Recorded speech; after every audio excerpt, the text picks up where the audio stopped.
के माध्यम से आज संवैधानिक वेबिनार में आप सभी लोगों का स्वागत है।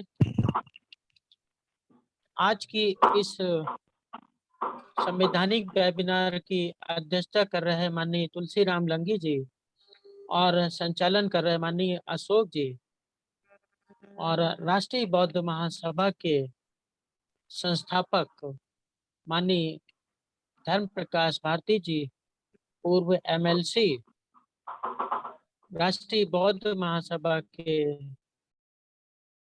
अध्यक्ष माननीय बादल सिंह बौद्ध जी, राष्ट्रीय एवं प्रांतीय स्तर के, जिला एवं वार्ड स्तर के समस्त राष्ट्रीय बौद्ध महासभा के पदाधिकारी, कार्यकर्ता, उपासक, उपासिकाओं एवं भारत देश के नागरिकों,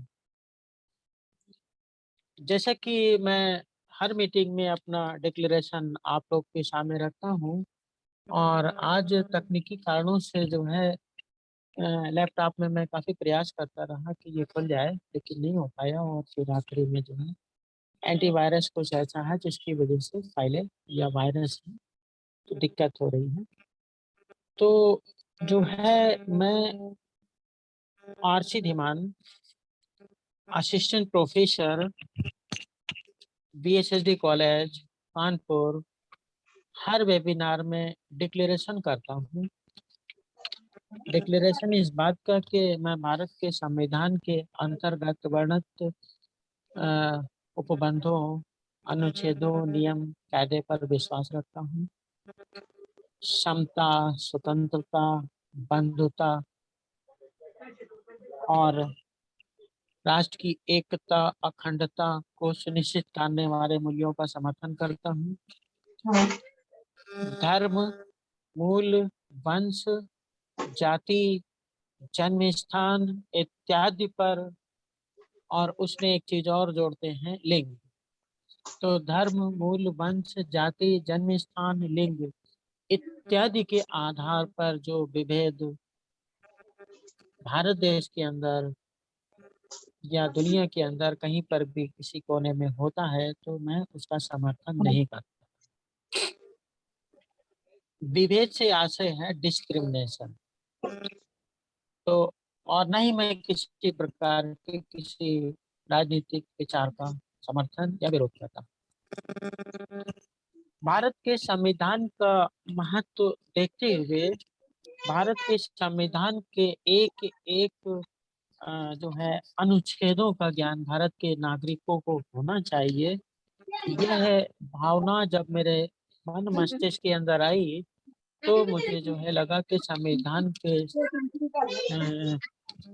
विषय में देश के नागरिकों को जानकारी होनी चाहिए और मैंने राष्ट्रीय बौद्ध महासभा के माध्यम से संविधान के संबंध में बताने का काम चालू किया है। तो जैसा कि अभी आर्टिकल 81 के संबंध में चर्चा प्रस्तावित है और आर्टिकल 81 यानी लोकसभा की संरचना, राज्यसभा की संरचना के संबंध में हम लोग चर्चा कर चुके हैं और विधायिका के संबंध में जब चर्चा चल रही है, संसद के संबंध में चर्चा चल रही है, तो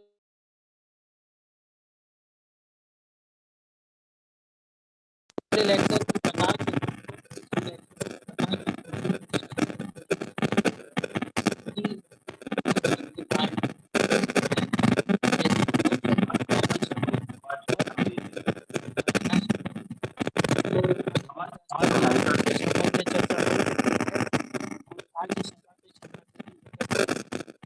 आवाज नहीं आ रही है आपकी। और लोकसभा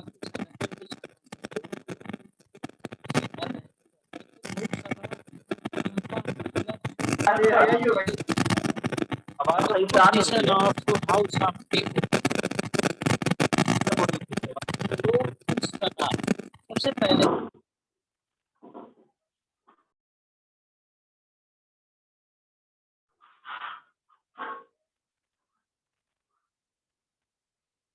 माननीय धीमान साहब, आपकी वॉइस सही नहीं आ पा रही, थोड़ा हेडफोन को ठीक कीजिए।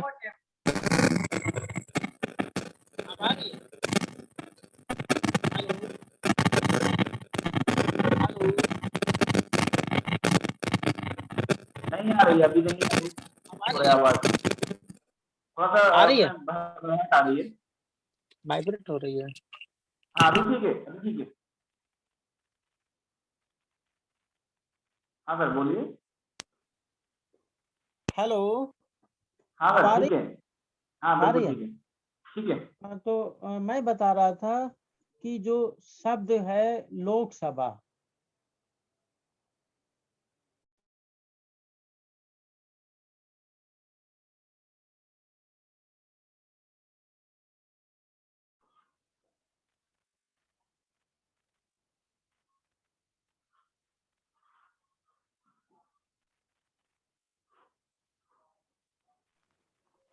सर आपका माइक चालू कीजिए। हाँ वो एक प्रोफेसर साहब की अर्जेंट कॉल आ गई थी, तो उसको मैंने अटेंड किया।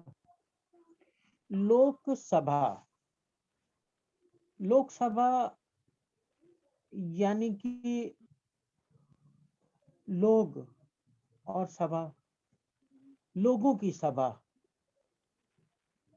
Lok Sabha, house of people, English में कहते हैं इसको हाउस ऑफ पीपुल, लोगों की सभा। लोगों की सभा क्यों इम्पोर्टेंट है?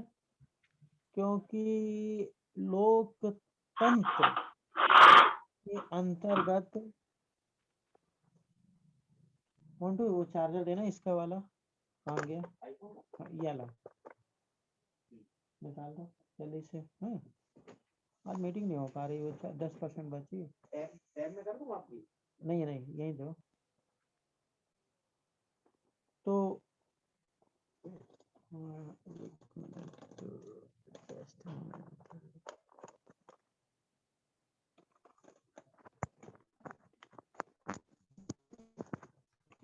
ठीक है। ये जो है हाउस ऑफ पीपुल यानी लोकसभा, लोकसभा लोगों की सभा इतनी इम्पोर्टेंट है कि यही असली डेमोक्रेसी का प्रतीक है। यानी कि एक government by the people, of the people and for the people का जो कॉन्सेप्ट था लोकसभा की, वो डेमोक्रेसी की परिभाषा, तो लोगों के द्वारा जो है, लोगों के ऊपर, लोगों के कल्याण के लिए जो शासन पद्धति बनाई गई, उसका एक हिस्सा है लोकसभा। यहाँ पर लोकसभा के अंदर जो है चुने हुए भारत देश के अंदर प्रतिनिधि पहुंचते हैं, भारत की जनता के द्वारा चुने हुए प्रतिनिधि, और वह कानून का निर्माण करते हैं। तो भारत के संविधान के अनुच्छेद 81 के अंतर्गत लोकतंत्र की सफलता के लिए, लोगों के द्वारा, लोगों के लिए, लोगों के कल्याण के लिए जो शासन पद्धति भारत के द्वारा अडॉप्ट की गई है, उसके लिए आवश्यक है कि एक लोकसभा की संरचना की जाए। इसके माध्यम से पूरे देश पर शासन का कार्य किया जाए, विधियों का निर्माण किया जा सके। तो अनुच्छेद 331 के उपबंधों के अंतर्गत रहते हुए लोकसभा के अंतर्गत राज्यों में प्रादेशिक निर्वाचन क्षेत्रों से प्रत्यक्ष निर्वाचन द्वारा चुने हुए 530 से अनाधिक सदस्य, यानी कि लोकसभा का जो पहला हिस्सा है वह राज्यों में प्रादेशिक निर्वाचन क्षेत्रों से प्रत्यक्ष निर्वाचन द्वारा 530 सदस्य चुने जाएंगे। तो राज्यों में प्रादेशिक निर्वाचन क्षेत्रों से, यानी जो राज्य की परिभाषा के अंतर्गत राज्य हैं, गठित किए गए हैं पार्लियामेंट के द्वारा या राज्य पुनर्गठन आयोग के द्वारा, उन राज्यों के अंतर्गत जो निर्वाचन क्षेत्र हैं, जैसे कि कानपुर के अंदर जो है लोकसभा के 3 क्षेत्र हैं, कानपुर शहर हो गया, बिल्लौर हो गया और घाटमपुर हो गया। तो इस तरीके से पूरे उत्तर प्रदेश के अंदर करीब 81 के आसपास जो है निर्वाचन क्षेत्र हैं और जो है पूरे भारत देश के अंदर अलग अलग राज्यों में अलग अलग निर्वाचन क्षेत्रों से जो 530 कैंडिडेट्स जनता के द्वारा चुन के भेजे जाते हैं, they are part of the parliament.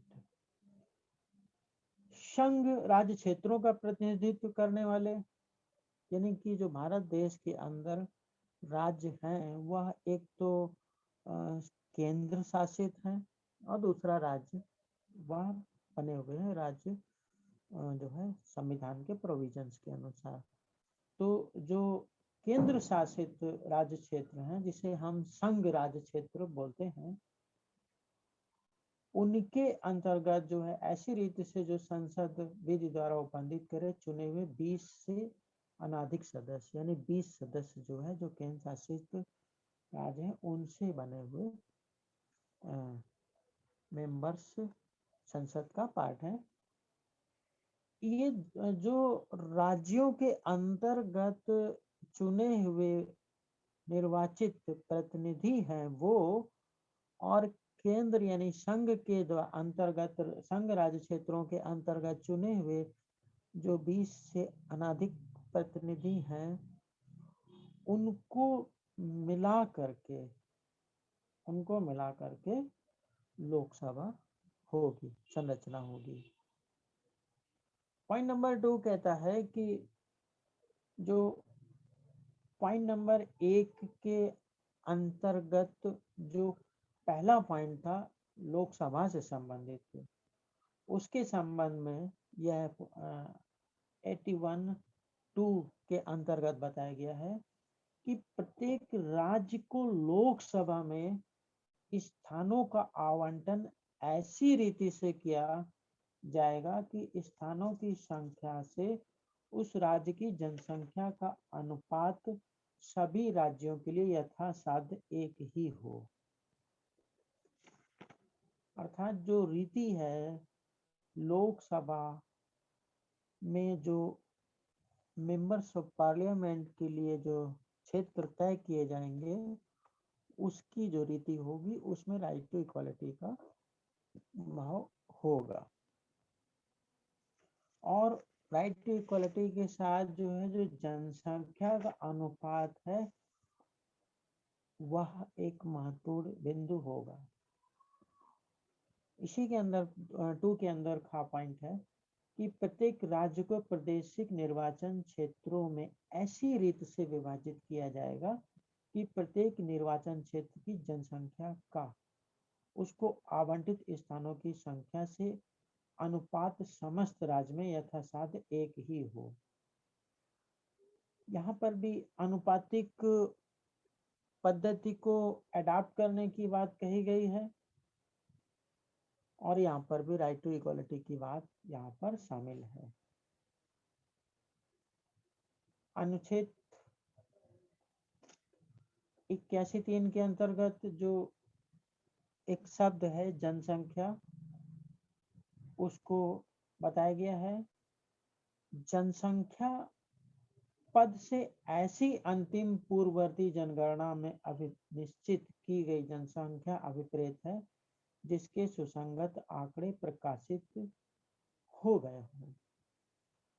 तो the dispute on the word of the population ना हो इसके लिए यह स्पष्ट कर दिया गया है कि जनसंख्या से ऐसे प्रकाशित और सुसंगत आंकड़े माने गए हैं जो कि गवर्नमेंट द्वारा प्रकाशित किए गए हो उस जनसंख्या के आंकड़े ही जनसंख्या माना जाएगा। अगर जो है जनसंख्या शब्द पर कोई विवाद उत्पन्न होता है तो ये आंकड़े जो प्रकाशित किए गए हैं उन्हीं आंकड़ों को अंतिम निर्णय के रूप में माना जाएगा। परंतु एक बात और है कि इस खंड में अंतिम पूर्ववर्ती जनगणना के प्रति जिसके सुसंगत आंकड़े प्रकाशित हो गए हैं, निर्देश का जब तक सन 2026 के पश्चात की गई पहली जनगणना के सुसंगत आंकड़े प्रकाशित नहीं हो जाते, यह अर्थ लगाया जाएगा कि यथा निर्वाचित हो।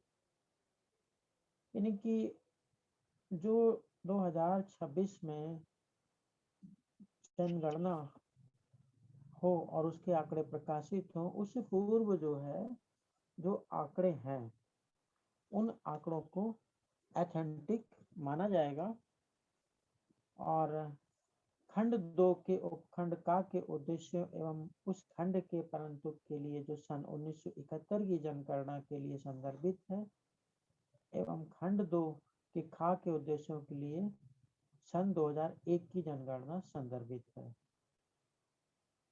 तो खंड 2 ये जो निर्वाचन के लिए जो प्रतिनिधि के लिए क्षेत्र तय होंगे उसके लिए जो है ये 2001 की जनगणना संदर्भित है।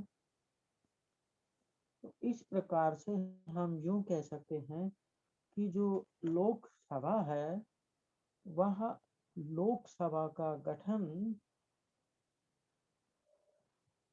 का प्रावधान करती है ये अनुच्छेद 81 और उसके अंदर यह प्रावधान करती है कि लोकसभा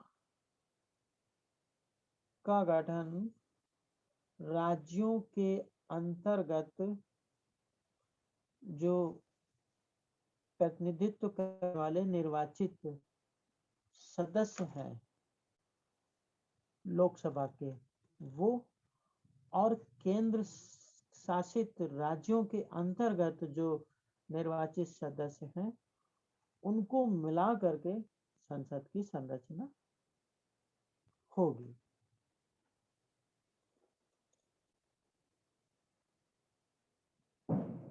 मेन पॉइंट ये है कि संसद कैसे बनेगी, लोकसभा कैसे बनेगी। लोकसभा बनेगी राज्यों के अंतर्गत जो निर्वाचित सदस्य हैं 530 से अनधिक ना हो, ये कंडीशन रखी गई है उनके द्वारा और केंद्र शासित राज्यों के अंतर्गत जो है 20 से अनधिक जो सदस्य हैं उनके द्वारा मिल करके लोकसभा की संरचना होगी। मुख्य बात ये है और जो है उसकी उनकी रीति क्या होगी, कितनी पॉपुलेशन पे कितने जो है लोकसभा के सदस्यों के लिए स्थान आवंटित होंगे, किस प्रदेश में कितने स्थान होने चाहिए और कितने नहीं होने चाहिए, इस संबंध में एक अनुपातिक जनसंख्या का अनुपातिक रेशियो रख करके राइट टू इक्वलिटी के अनुसार जो है निर्वाचन क्षेत्रों के निर्माण करने की बात कही गई है। और जो जनसंख्या शब्द है, क्योंकि यहाँ पर एक एक शब्द का अर्थ निकाला जाता है, जनसंख्या से आशय क्या है, जो जनसंख्या से आशय यहाँ पर स्पष्ट कर दिया गया है कि जनसंख्या से आशय ऐसी जनसंख्या है जिसके आंकड़े जो है प्रकाशित किए जा चुके हैं, उसको जो है जनसंख्या के रूप में काउंट किया जाएगा। तो इस प्रकार से ये जो आर्टिकल 81 है यहाँ पर जो है समाप्त होता है और समय का ध्यान रखते हुए इसको यहीं पे समाप्त करते हैं और नेक्स्ट लेक्चर में जो है 82 और 83 को कवर करेंगे। अभी क्या चल रहा है आजकल जो है कॉलेज के अंदर जो है वाइवा चल रहा है और बाहर भी वाइवा लगे हुए हैं। तो यह प्रक्रिया जो है 17-18 तारीख तक वाइवा की प्रक्रिया चलती रहेगी और उसके बाद जो है 22 से 26 तक जो है रोवा सेंटेंसेस की ट्रेनिंग भी लगी हुई है। तो उसी जो है बिजी शेड्यूल के अंतर्गत जो है समय निकाल के ये संवैधानिक वेबिनार भी लेना है और जो है जिम्मेदारी से अपना काम करना है। तो इसी के साथ जो है मैं अपने इस लेक्चर को यहीं पे कंप्लीट करता हूँ। जय भीम, नमो बुद्धाय। बहुत बहुत आभार माननीय आशीर्वाद साहब। अध्यक्ष जी उद्बोधन के लिए माननीय तुलसीदास लंगी साहब को मैं बुलाना चाहूंगा अध्यक्ष उद्बोधन के लिए।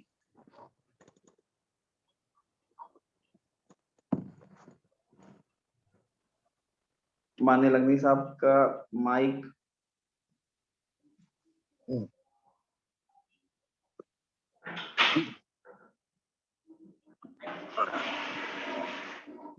जी मेरी आवाज आ रही है?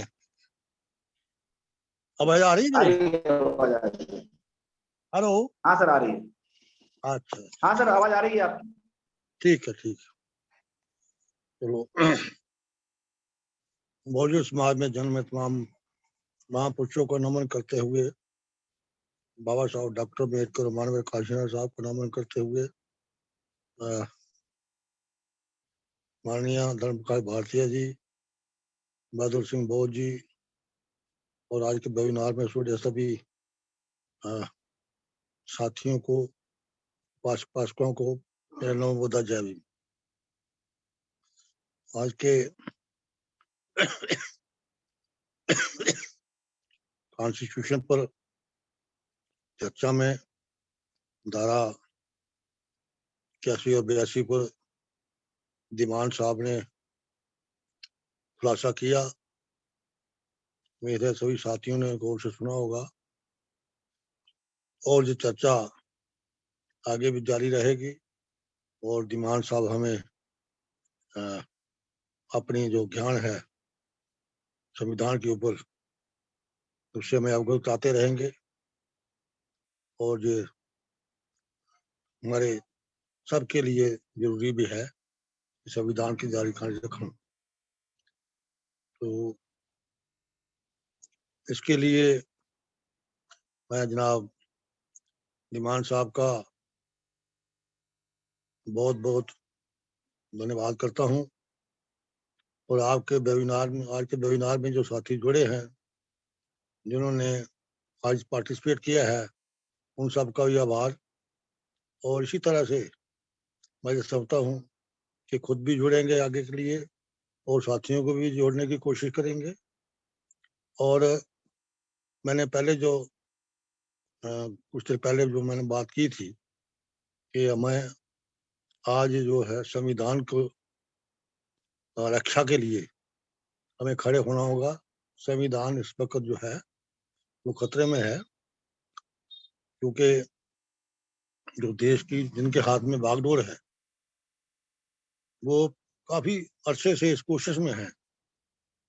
जब से ये संविधान लागू हुआ, जिस दिन ये संविधान लागू हुआ 2650 को, उस दिन मानो स्मृति जो कानून था पहले का, उसकी मौत हो गई और ये जो कॉन्स्टिट्यूशन के प्रेम्बल में जो बातें लिखी हुई हैं, इक्वालिटी, लिबर्टी, फ्रेटर्निटी, आजादी, बराबरी और भाईचारे के आधार के ऊपर जो भी सरकार इस देश में बने, वे उसकी जिम्मेवारी है कि देशवासियों को आजादी, बराबरी और भाईचारे का माहौल पैदा करे और जो कॉन्स्टिट्यूशन में प्रोविजन है उनको जो है सही ढंग से लागू करें। लेकिन जितनी भी सरकारें आज तक जो आई, उन्होंने एक तो पहली बात तो है कि कॉन्स्टिट्यूशन को सही ढंग से लागू नहीं किया और आए दिन जो है जो देश का माहौल जो है, जो चीजें जो गारंटी दी गई थी कॉन्स्टिट्यूशन में, उस पर अमल नहीं हुआ है।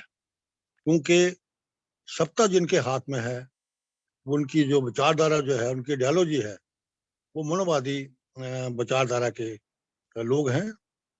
और हमारा जो समाज है वो भी जो है ट्रैप हो चुका है वो से, जिनकी वजह से चूंकि जो पॉलिटिकल रिजर्वेशन जो है, जैसे जो 24/1932 को जो है जो पुना पैक्ट के हुआ था, जिसके तहत जो है ये पॉलिटिकल और नॉन पॉलिटिकल जो है जॉब में रिजर्वेशन जो है मिल रही है, तो वो तो बाबा साहब की एक मजबूरी थी, क्योंकि उस वक्त समाज पूरा तैयार नहीं था। अदरवाइज बाबा साहब जो है शायद वो समझौता ना करते, क्योंकि हमें भी तो है 1978 तक जब तक हम कांशीराम साहब के संपर्क में नहीं थे, तो हमें भी इसका पूरा ज्ञान नहीं था। ये तो मानव कांशीराम साहब के संपर्क में हम आए, तो उन्होंने जो पूरी हमें जानकारी दी, तो उस समय पता लगा कि भाई बाबा साहब का क्या रोल रहा है। नहीं तो हम इतना जानते थे कि बाबा साहब कॉन्स्टिट्यूशन ने की ड्राफ्टिंग कमेटी के चेयरमैन तो कॉन्स्टिट्यूशन लिखा, लेकिन उनकी स्ट्रगल के बारे में पूरी हमें जानकारी नहीं थी। तो उस वक्त कितने लोगों को जानकारी होगी? यानी एक तो समाज उस वक्त ज्यादा अनपढ़ था और एजुकेशन नहीं थी, एजुकेशन से वंचित था। ये तो महात्मा ज्योतिराव फुले की मूवमेंट से, छत्रपति शिवाजी महाराज की मूवमेंट से, बाबा साहब डॉक्टर अम्बेडकर की जो है स्ट्रगल से जो है ये एक एजुकेशन का प्रसार जो हमारे समाज में हुआ। 1920 के फिगर है जब बाबा साहब ने वो मूक नायक नाम का पेपर जो है निकाला था मराठी में, कि भाई मूक नायक मराठी में बोलते हैं गूंगे और बहरे को, कि ये गूंगे और मेरा समाज गूंगा और बहरा है, उसको बना दिया गया है, ये उनकी आवाज है। तो उस वक्त किसी ने प्रश्न किया बाबा साहब से, भाई आप ये बताओ, आपने पेपर तो निकाल दिया है, कोई समाज में पढ़ने लिखने वाला है? कि उस वक्त के आंकड़े बताते हैं, मेरे आंकड़े नहीं, सरकार के आंकड़े, कि 10 मैट्रिकुलेट मिले, 1920 के फिगर है, और एक ग्रेजुएट, यानी 1948, 52 और 20, 72 साल एजुकेशन के द्वार जो खुलने के बाद, और बाकी कोई प्राइमरी, कोई थोड़े बहुत जो है मराठी में पढ़े हुए लोग थे छोटे छोटे, तो उन्होंने कहा भाई मैंने ये इतने लोग मेरे पास हैं और इनकी मैंने ड्यूटी लगाई है कि आप पढ़ के अपने लोगों को एजुकेट करो, इसलिए जो पेपर चलाया। उसके लिए छत्रपति शिवाजी महाराज उनको ये एड दी थी पेपर चलाने के लिए। तो लहजा मेरा कहने का प्रस्ताव जो ये है कि हमें जो आज जो कुछ भी हम हैं, ये हमारे महापुरुषों की शक्ल है, उसकी हम प्रोडक्ट हैं। बाबा साहब के वक्त जो है पूरे देश में, मैं थोड़ा हट के बात कर रहा हूँ क्योंकि कॉन्स्टिट्यूशन का ज्ञान तो दिमाग से मिलता रहेगा, कि पूरे देश में हर स्टेट में अपने अपने लेवल पर कई स्ट्रगल छोटी छोटी चलती रही, लेकिन वो डॉक्यूमेंट नहीं हो सकी। जैसे पंजाब में आधार मंडल की मूवमेंट चली, चौधरी मंगूराम जी थे उनके सरबराह। आंध्रा में आदि आंध्रा की मूवमेंट चली, कर्नाटक में आदि कर्नाटका की मूवमेंट चली, बंगाल में नमो शूद्रा की मूवमेंट चली, जिसमें वो हरिचंद ठाकुर और दूसरे वगैरह थे। तो बिहार में भी ऐसे मूवमेंट चली, केरला में ईजबा की मूवमेंट चली, तमिलनाडु में पेरियर रामास्वामी नायक की मूवमेंट चली, और जम्मू कश्मीर में भी एक मूवमेंट चली थी दलितों की, और 1957 में उसने एक इलेक्शन भी लड़ा था, वो हरियाणा के नाम से मूवमेंट थी। तो ये 13 सीटों पर एमएलए का इलेक्शन रहा, एक एमएलए भी उनका जीता था। तो पूरे देश में रिजर्वेशन लागू हो चुकी थी, लेकिन जम्मू कश्मीर में लागू नहीं हुई थी, उसके लिए स्ट्रगल करनी पड़ी। और वो स्ट्रगल जो है मैं बताऊंगा आपको कि वो स्ट्रगल जो है 1970 में हमारे एक शहीद भगत रामाराव जी, उन्होंने जहाँ सेक्रेटरीट के सामने, जहाँ दरबार बैठता है, उसके सामने भूखुरता रखी थी और वो शहीद हो गए थे। उनकी शहादत लगने के बाद 1972 में एक ऐसा रो निकला 272, उसके तहत जो है जहाँ पर 8% रिजर्वेशन मिली। हमारी जम्मू कश्मीर स्टेट जो है पहले तो डाक्स में था, अब तो वो यूनियन टेरिटरी बन गई। अब चूंकि जम्मू कश्मीर जो है ये भी यूटी बन गई है, इसमें 20 जिले हैं। और जम्मू कश्मीर की मैं आपको टॉपोग्राफी बताना चाहूँ कि जहाँ पर 65% मुस्लिम पॉपुलेशन है, कश्मीर जो है वो 100% है, यानी 0.5% वहां पर कुछ लोग हैं, कुछ सिख है, कुछ थोड़े से पंडित वहां पर बचे हुए हैं, बाकी 100% समझो मुस्लिम बहुल्य इलाका है। और जम्मू रीजन में भी 10 जिले कश्मीर के हैं, 10 जिले जम्मू रीजन के हैं। और जम्मू के जो 10 जिले हैं उनमें से एक डिस्ट्रिक्ट पुंछ है जो बॉर्डर डिस्ट्रिक्ट है बिल्कुल, उसमें भी शेड्यूल्ड कास्ट नाम मात्र है। जम्मू से कुछ लोग वहां पर दुकान बिजनेस करने के एंगल से वहां सेटल हुए हैं। 3 घर वहां पर 3 तहसीलें हैं, एक मैंडर है, सुरनकोट है और पुंछ है। तो टोटल वहां पर जो है 3 घर वहां पर हैं, 5 घर वहां पर हैं और 10 पर घर जो है पुंछ में है, क्योंकि मैंने सारी दौरा किया है पूरे स्टेट का। तो ये वहां पर टोटल जो है लगभग 50 घर होंगे। पुंछ में तो जो जितने पहले जो शुरू कास्ट थे वो सारे कन्वर्ट हो चुके हैं। वहां पर मोची मुसलमान है, जुलाहा मुसलमान है और दूसरे हजाम मुसलमान है, लोहार मुसलमान है, तरखा मुसलमान है। और यहाँ पर जो शेड्यूल कास्ट की पॉपुलेशन है जो स्टेट जो है होल 8% है और ओबीसी की पॉपुलेशन जो है वो 32% है जो पिछले सेंसस हुए हैं। 32% मीन है उसमें मुस्लिम भी ओबीसी में आते हैं, जो मुस्लिम कन्वर्टी है ना, जैसे मोची मुसलमान है, जो लोहार मुसलमान है, घुमार मुसलमान है, हजाम मुसलमान है, जुलाहा मुसलमान, ये ओबीसी में आते हैं। जहाँ मुसलमान वो मिला के है ओबीसी 32%। तो यहाँ पर जो है आबादी जो है हिंदू ओबीसी जो है वो कम है, क्योंकि जब 65% वो है तो जम्मू जिले जो है यहाँ के 10 जिले, 10 में से एक चला गया, बाकी 9 जिले रह गए। तो 9 जिले में जो है यहाँ पर जो है जम्मू डिस्ट्रिक्ट जो एक है जिसमें हाईएस्ट पॉपुलेशन शेड्यूल कास्ट की है वो है 35%। डिस्ट्रिक्ट कठुआ में 30% के करीब है, डिस्ट्रिक्ट उधमपुर में 28% के करीब है, डिस्ट्रिक्ट डोडा है, डिस्ट्रिक्ट किश्तवाड़ है, डिस्ट्रिक्ट रामबन है, वहां पर 16% है, डिस्ट्रिक्ट रजौरी हमारा एक, वहां पर 10-15% है। तो ये हमारा यहाँ पर रेशो है शेड्यूल कास्ट की। ये सारा मैंने आपको नक्शा बता दिया जम्मू कश्मीर का। तो इसमें क्या है, ये टोटल जम्मू प्रोविंस में जो है वो लगभग 25% शेड्यूल कास्ट होगा। तो उसमें रिजर्वेशन जो मिलती है वो स्टेट कार्ड से मिलती है हमें 8%।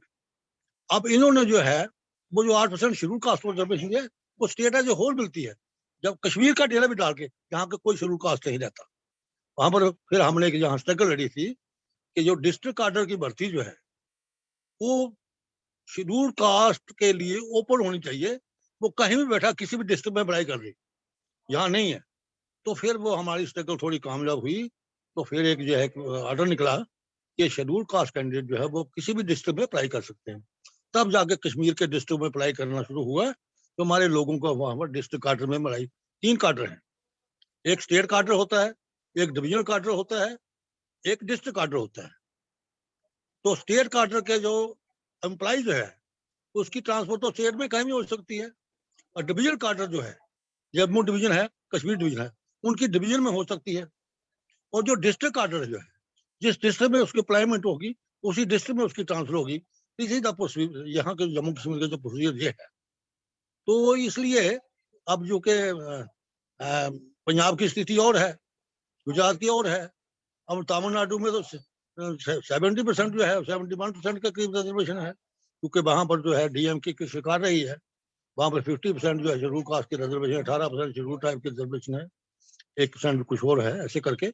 कैसे कर्नाटका की है, जहां जहां लोगों की, क्योंकि वहां पर पैरिया रामास्वामी नायकर का असर है, जस्टिस पार्टी में रही है और डीएमके जो है उनके नक्शे कदम चलती है, तो उन्होंने कांग्रेस को और बीजेपी को घुसने नहीं दिया। तो वो यानी वहां पर उन्होंने अपना जो है, हमने उसको भी अगर दर्श मान लें पूरे देश में, तो ये हमारे लोग जो है बहुजन समाज के लोग जो है अगर इकट्ठे हो जाएं तो इनके जो टैब में ना फंसे, तो जो बाबा साहब ने कॉन्स्टिट्यूशन में हमें जो राइट्स दिए हैं जिन पर चर्चा दिमान साहब बड़े विस्तार से कर रहे हैं, और हम जो है इस कॉन्स्टिट्यूशन को बचाने के लिए इकट्ठे होके अपने एक प्लेटफॉर्म के ऊपर एक झंडे के नीचे इकट्ठे होकर तो इसकी राज सत्ता पर कब्जा करके तो हम जो है इस देश के संविधान को सुरक्षित रख सकते हैं, अपने समाज के हितों को सुरक्षित रख सकते हैं, अपने बहू बहनों बहू बेटियों की इज्जत सुरक्षित रख सकते हैं। जो आज जो देश में जो है व्यवस्था जो है वो ठीक नहीं है, लिहाजा हमें जो है अपने संविधान की सुरक्षा के लिए पूरे जो अभी जो मैंने पहले भी अर्ज किया है, अब जो कोई संगठन जो है इस वक्त इतने बुरे दौर में कोई संगठन इतना सामने मजबूती से सामने नजर नहीं आ रहा है। तो जैसे जनशक्ति के आधार के ऊपर एंटी रिजर्वेशन मूवमेंट को खत्म करवाया। जनशक्ति के आधार पर माननीय कांशीराम साहब ने कॉन्स्टिट्यूशनल रिव्यू कमेटी को खत्म कराया। ऐसे जनशक्ति के आधार के ऊपर राष्ट्रीय बौद्ध महासभा का दायित्व आ पड़ा है, जिसके लिए मैं सभी साथियों से आज वेबिनार में जुड़े हैं उनसे हाथ जोड़कर निवेदन करता हूं कि आप इसको जो है एक चर्चा का विषय बनाएं और राष्ट्रीय बौद्ध महासभा का जो ये जो आगे आ रहा है ना 30 अप्रैल और 1 मई को जो हमारा जो बौद्ध महासभा का बौद्ध संगति जो है सांची में होने जा रही है, इसको कामयाब करने के लिए हमें ये ड्यूटी को जोर लगा देना चाहिए, ताकि हम संविधान को जो है जनशक्ति के आधार पर जो है इस सरकार को मनोवादियों को मजबूर कर दे कि इसकी तरफ आंख उठाना बंद कर दे। ये हमारे लिए एक बड़ा दायित्व बन गया है। इसलिए साथियों, मैं हाथ जोड़कर आज के वेबिनार में शामिल सभी साथियों से निवेदन करता हूं कि आप तन मन धन से जुट जाएं और इस प्रोग्राम को कामयाब करने के लिए अपनी पूरी ताकत लगा दें और मनोवादियों को जनशक्ति के आधार पर जो है इनको नीस्तो निभूत कर दे और संविधान को बचाएं। मैं इन्हीं शब्दों के साथ आप सभी साथियों का जिन्होंने आप पार्टिसिपेट किया है आभार व्यक्त करता हूँ। नमो बुद्धाय, जय भीम। मैं अपनी वाणी को यही विराम देता हूँ। धन्यवाद। बहुत बहुत आभार लंगी साहब, आपने संविधान की महत्ता और उसे कैसे धीमे धीमे इनडायरेक्टली खत्म किया जा रहा है उसके प्रति हमें सचेत किया। आपका बहुत बहुत आभार। और आज की इस सभा को हम खत्म करने से पहले सभ्य सत्ता करेंगे। सभी मुकेश जी से मेरा निवेदन है कि सभी के माइक अनम्यूट कर दें। एक साथ सभ्य सत्ता करेंगे। जी जी, हम लोग सब एक साथ सभ्य सत्ता करेंगे। सर, हमारे साथ माननीय संस्थापक धर्म प्रकाश भाटी साहब जुड़े हुए हैं।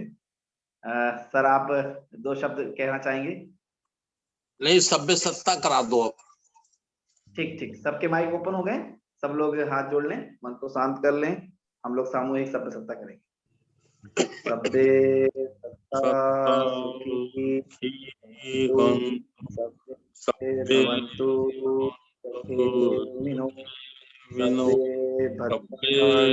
भद्राणि पश्यन्तु मा किञ्चित् दुःखमहागमः।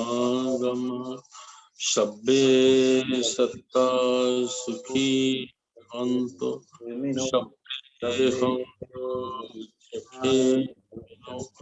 सभ्ये भद्राणि पश्यन्तु मा किञ्चित् दुःखमहागमः। सभ्ये सत्ता सुखी भवन्तु, सभ्ये भवन्तु सभ्ये पश्यन्तु मा किञ्चित्